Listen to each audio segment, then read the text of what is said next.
Evening light stretched across the Blue Ridge Mountains as Ruth Carter sat on her porch with a cup of chamomile tea. Her phone buzzed. It was her son-in-law, Jason. "My parents will move in Friday. If you don't like it, go back to the city," he said, his tone cold, final. Ruth didn't reply. She watched fog crawl through the valley, feeling the quiet shift inside her. "They thought I'd give in," she whispered. "After 42 years caring for others, this cabin was the first thing that belonged to me." I didn't shout. I didn't beg. I took notes. That was the night my peace became my test. For most of her life, Ruth had been a nurse in Dallas double shifts, emergency calls, Christmases spent under fluorescent lights instead of tree lights. Every paycheck she tucked away a little more, dreaming of a quiet retirement surrounded by pine and wind. When she finally signed the deed for a small cabin near Asheville, she cried right there in the lawyer's office. 2 bedrooms, a stone fireplace, and a wraparound porch. It wasn't grand, but it was hers. On her first night, she turned off her phone and listened to the forest breathe. No machines, no patience, no demands, just the crackle of the fire and the soft creak of old wood. "This," she whispered, "is the sound of freedom." For 3 blissful weeks she lived that dream. Coffee at sunrise, books by the fire. Letters from her daughter, Anna, saying she was proud of her mom's new life. But peace is a fragile thing.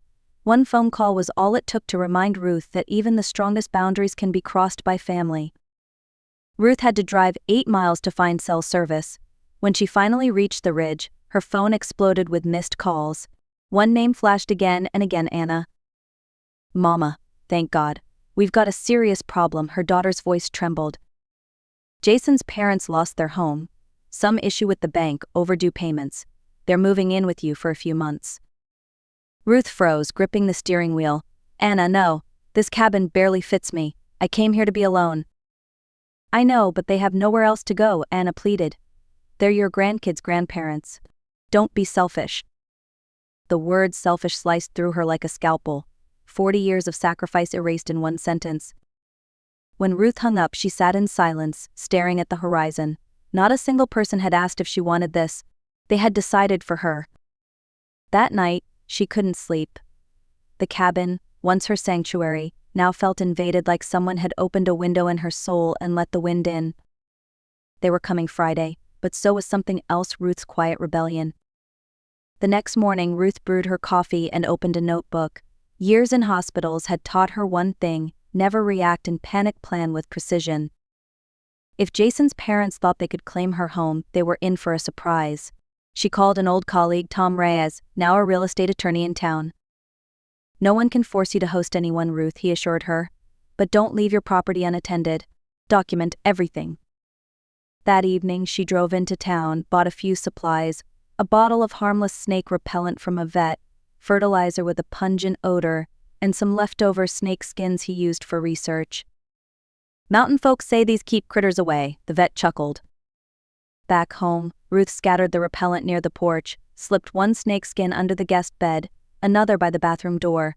She planted bug-attracting herbs outside the windows and turned down the water heater just enough to make showers unpleasant.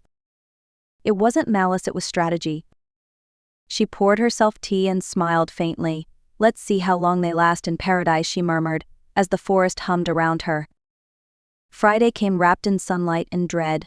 Ruth set out cookies and coffee on the porch, a performance of politeness masking a storm. At 3 o'clock, a gray SUV crawled up the dirt road. Jason stepped out first, followed by Anna and his parents, Walter and Denise. They looked out of place among the pines, city shoes on muddy ground, noses wrinkling at the scent of earth. "Mrs. Carter," Walter said stiffly, extending a hand, "we appreciate your hospitality." "Always happy to help family," Ruth replied with a smile that didn't reach her eyes. Inside, Denise's face twisted. "What's that smell?" "Organic fertilizer," Ruth said sweetly. "Mountain soil needs extra care, you'll get used to it." She guided them to the guest room.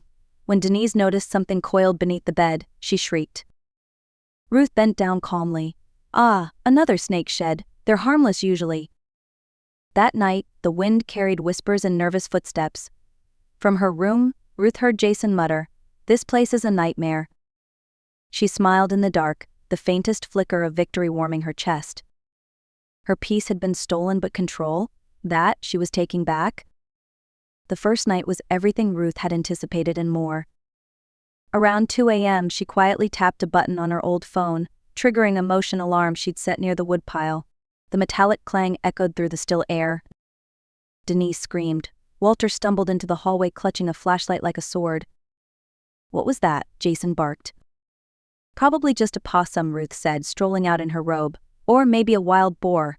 They wander near the porch sometimes." No one slept after that. By dawn, Walter's eyes were bloodshot, Denise sat trembling on the couch, and Jason looked ready to explode. "Coffee?" Ruth asked brightly. "You'll need it? Mornings here start early?" As they sipped in silence, she added casually, "The vet warned me snakes love the heat this season. But don't worry, most bites are non-lethal." Anna shot her mother a sharp look, half suspicion, half disbelief. Ruth only smiled. That afternoon, she hiked to the ridge with her phone and called Tom. "They're cracking," she reported. "Keep calm, Ruth," he said. "Let them decide to leave. You just keep being hospitable." Hospitable. Ruth liked that word. By the third day, the house felt like a pressure cooker. Denise spent her morning spraying perfume to cover the country smell. Walter refused to split firewood, claiming his back hurt. And Jason, always glued to his phone, kept whispering about papers and timelines. At breakfast, Ruth caught a phrase that made her freeze.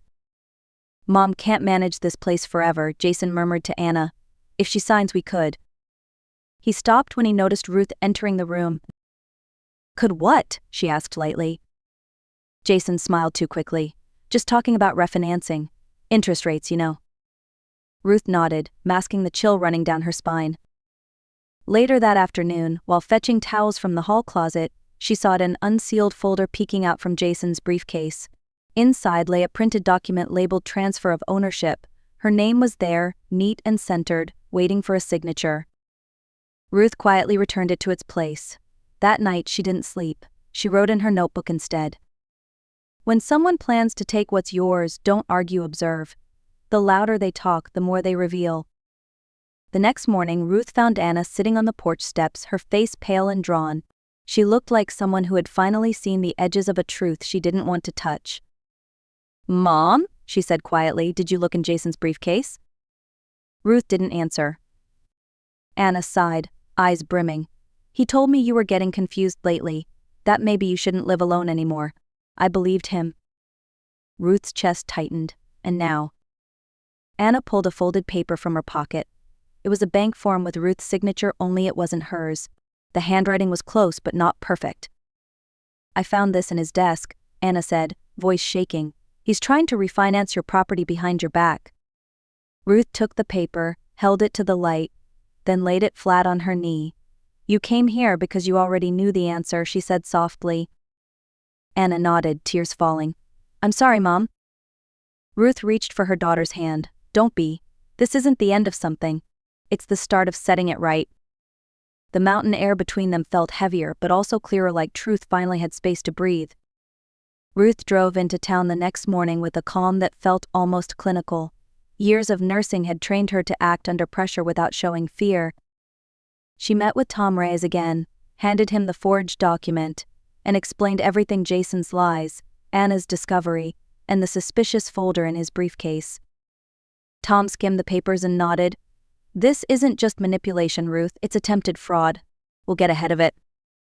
He helped her notarize her signature, date every document she owned, and draft a legal notice stating that no financial or property transactions could be made on her behalf without written verification. That afternoon, Ruth and Anna recorded a short video in the cabin. Ruth sat by the fire, speaking clearly. "My name is Ruth Carter. I am of sound mind, and this cabin belongs solely to me. No one has permission to transfer, sell, or refinance it." When they finished, Ruth saved copies on 3 devices and mailed one to Tom's office. She looked at Anna and said, "We don't fight with anger, we fight with paper." And for the first time since this began, Anna smiled through her tears. 2 days later, a white SUV pulled into Ruth's driveway. A woman in a navy jacket stepped out, holding a clipboard. "Mrs. Carter? I'm Vanessa Gomez from Adult Protective Services. We received a call expressing concern about your well-being." Ruth smiled politely. "Of course, please come in." The cabin was spotless.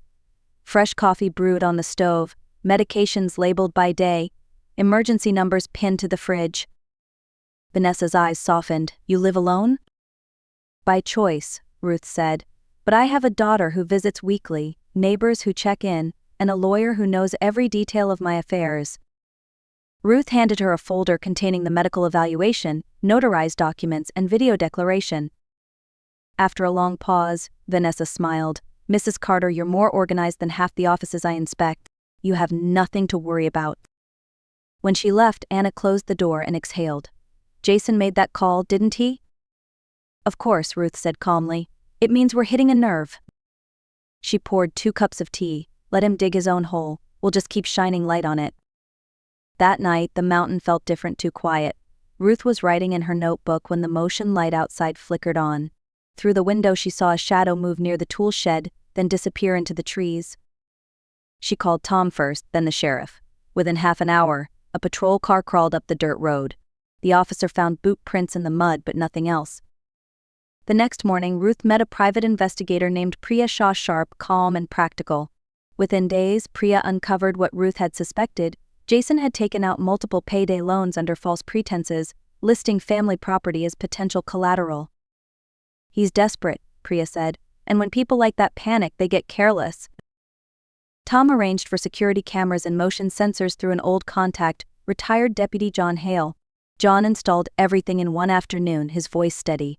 If anyone comes back, I'll know before they hit the porch. That night, when the lights flickered again, Ruth didn't flinch. She closed her journal and whispered, "Let them come. I've got truth, law, and a camera lens waiting." The phone rang just after breakfast. Ruth glanced at the screen. Jason. She pressed record on her landline before answering. "Ruth, we need to talk," he began, his voice tight but trying to sound reasonable. "This whole thing has gone too far. You've embarrassed the family. I just wanted to help manage your finances before." "Before what?" Ruth cut in. "Before I forget my own name? Or before you forged it?" There was silence on the other end. "I don't know what you're talking about," Jason said finally. "You will," Ruth replied evenly. "Tom has everything, your fake forms, your loan records, and the sheriff's report. You tried to make me look unstable. Now you'll explain that in writing." "Are you threatening me?" "No," she said softly. "I'm documenting you." When the call ended, Anna sat frozen beside her. "Mom, that was brutal." Ruth took a sip of her tea. "It wasn't brutal, dear. It was professional." Outside, the wind picked up, brushing against the porch rails like applause from the mountain itself. By noon, Tom had drafted the documents that would end the chaos once and for all. Jason would sign a legal agreement forfeiting any claim to Ruth's property and assume full responsibility for his debts. In exchange, Ruth would not pursue criminal charges for fraud or forgery provided he stayed away permanently. Anna sat quietly in Tom's office, hands folded in her lap. "He's not the man I thought I married," she said softly. Tom nodded. "He's the man he thought he could get away with being." That evening, Jason arrived to sign. His expression was hollow, his confidence gone. He signed each page quickly, barely reading. Ruth signed next, steady, deliberate, her signature bold and final. When it was done, Jason looked up. "You'll never forgive me, will you?" Ruth met his eyes. "Forgiveness is earned, not requested." He left without another word. As the door closed, Anna whispered, "It's over." Ruth shook her head. "No, darling, it's just the cleanup now." The following week felt strangely still. The phone stopped ringing. The mail no longer carried hidden threats. For the first time in months, Ruth could breathe without waiting for the next problem to arrive. John Hale stopped by to check the security system. "All quiet up here," he said, tapping the porch rail. "You're safer than the courthouse." Ruth smiled. "That's good. I plan to keep it that way." Anna visited every weekend, sometimes with the girls, sometimes alone. They talked less about what had happened, and more about what came next, how to rebuild, how to trust again. At night, Ruth sat by the fireplace with her journal, now half filled with notes and plans. On one page, she wrote, "The opposite of fear isn't courage, it's preparation." The cabin creaked softly as the wind shifted outside. For the first time since moving in, Ruth didn't feel like a guest in her own home. She was the mountain's keeper again. And she intended to keep it that way. Spring came quietly to the Blue Ridge. The snow melted off the eaves. and wild daffodils poked through the soil Ruth had once covered in worry. Her days found rhythm again: coffee at sunrise, letters from friends, the soft crackle of the fire at dusk. Anna rented a small place in town with her daughters. Every Sunday they came bearing bread, laughter, and stories from school. Ruth cooked stew, the girls fed the birds, and the air around them began to sound like family again: safe, simple, real. Sometimes, when the girls ran outside chasing the wind, Anna would sit beside her mother. No long speeches, just quiet smiles that said thank you without words. Ruth looked out at the hills one afternoon and realized she hadn't thought about fear in weeks, only gratitude. She opened her notebook, now filled not with evidence but with lessons. On a clean page she wrote, "Freedom isn't escaping people, it's learning who deserves a seat at your table." And then she underlined it twice, her pen steady as the mountain wind. A few months later, Ruth got a call from Vanessa Gomez, the social worker who had once inspected her home. "Mrs. Carter, we're hosting a panel about elder safety and financial independence. Would you consider sharing your story?" Ruth hesitated. "I'm no public speaker." Vanessa laughed gently. "Just speak from truth. People remember that." So Ruth did. She stood in a small community hall, lights humming softly above her, and told her story without drama or bitterness. "I learned that documents protect better than emotions," she said. "If someone wants access to your life, make them earn it in writing. Boundaries don't end relationships, they define which ones survive." When she finished, the room was silent before applause filled the space. A man in the back stood, eyes wet, and said, "You just saved me from signing something I didn't understand." That night, Vanessa called again. "You reached people, Ruth." Ruth smiled. Then maybe everything I went through had a reason after all. One rainy afternoon, Ruth stopped by her post office box and found a single white envelope among the usual bills. The handwriting was familiar: Jason's. She held it for a long moment before opening it. Inside was a short, uneven letter. He wrote that he'd entered counseling, found steady work at a construction site, and was trying to make peace with himself. He didn't ask for forgiveness, only that Ruth tell the girls he loved them. Ruth read it twice, then folded it neatly back into the envelope. There was no anger left in her, only the quiet ache of understanding. That evening she wrote a reply. "Jason, I wish you healing. The girls will always know you love them. My boundaries remain, but my resentment ends here." She signed it simply, Ruth. When Anna mailed it the next morning, Ruth felt lighter. Forgiveness, she realized, wasn't about reopening doors, it was about locking them gently and walking away with the key.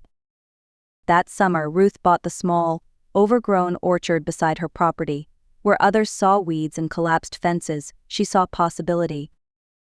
With help from Vanessa and Tom, she drafted plans for a small community of cottages, simple, safe homes for older adults who wanted independence without isolation.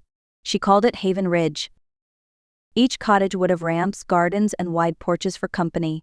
Twice a week, a shared van would take residents into town for groceries or doctor visits. The first 2 cottages went to widows who had attended Ruth's talk at the community center. "You made this happen," Vanessa told her one afternoon, walking the new gravel paths. Ruth smiled. "No, life did. I just listened." Even Jason contributed quietly, building benches for the garden through a local program. Ruth accepted them without comment. Gratitude didn't need words. As the sun dipped behind the ridge, Ruth looked at the growing village and felt something she hadn't felt in years: purpose. The mountain that once sheltered her pain was now home to new beginnings. A year passed, and Haven Ridge had grown into a small circle of cottages alive with laughter, vegetable gardens, and the smell of fresh bread cooling on windowsills. Ruth hosted a gathering every spring, a quiet celebration she called the Day of Holding the Line. Neighbors brought pies and folding chairs, filling the porch with conversation. Anna raised her glass and said, "Mom taught me something simple but powerful: boundaries aren't distance, they're direction." The crowd clapped softly, and Ruth felt tears prick her eyes. When the sun dipped low, she sat alone for a moment, watching the ridge burn gold in the light. She opened her notebook, now nearly full, and wrote, "Peace isn't something you find, it's something you defend, one quiet choice at a time." Then she smiled, closing it gently. The wind rustled through the trees as if in agreement. For the first time in a long while, Ruth wasn't surviving, she was living. On a quiet evening, Ruth sat on her porch with her journal open and a cup of tea warming her hands. The mountain stretched before her, calm and eternal. She thought of the past year of betrayal, boundaries, and rebirth and began writing the 5 rules that had carried her through. 1. Write things down before you speak. 2. Keep proof, not grudges. 3. Say no without guilt. 4. Protect peace like property. 5. Share what you've learned, it multiplies strength. When she finished, she read them aloud to the empty air. Her voice didn't shake. This cabin once stood for solitude, she said softly. Now it stands for survival. The porch light flickered as the wind picked up, carrying the scent of pine and rain. Ruth smiled. If my story helps someone else hold their ground, then none of it was wasted. She closed the journal, set it beside her, and leaned back to watch the stars climb over the ridge. The mountain, like her heart, was finally still,